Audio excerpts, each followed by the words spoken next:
নমস্কার, সবাইকে জানাই শুভ সকাল।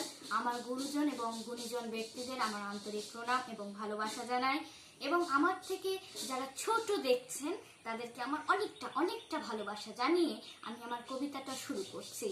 কবিতার নাম মিথ্যে কথা, কবি শঙ্খ ঘোষ, কণ্ঠে আমি নাফিসা সামিন। লোকে আমায় ভালোই বলে, দিব্যচরণ সই, দোষের মধ্যে একটু নাকি মিথ্যে কথা কই। ঘাটশিলাতে যাবার পথে ট্রেন ছুটেছে যখন, মায়ের কাছে বাবার কাছে করছি বকম বকম।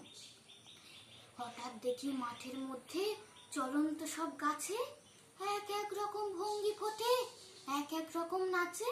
ওমা দেখো, নৃত্যনাট্য। যেই বলেছি আমি, মা বকে দেয়, বড্ড তোমার বেড়েছে ফাজলামি। চিড়িয়াখানার নাম জানো তো? আমার সেজে মেশুর আদর করে দেখিয়েছিলেন পশুরাজের কেশর। কদিন পরে চুন খসানো দেয়াল জুড়ে একই ঠিক অবিকল সেই রকমই মূর্তি যেন দেখি।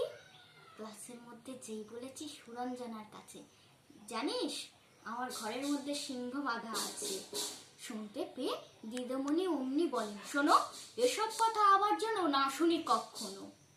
বলি না তাই সেসব কথা, সামলে থাকি খুব। কিন্তু সেদিন হয়েছে কি, এমনই বেয়াকুব, আকাশ পারে আবারও চোখ গিয়েছে আটকে, শরৎ মেঘে দেখতে পেলাম। রবীন্দ্রনাথকে নমস্কার। আমি যদি কবিতার মাধ্যমে কোনো ভুল করে থাকি তাহলে আপনারা আমার নিজের সন্তান বা আমার দিদি বোন হিসাবে আমাকে ক্ষমা করে দিও।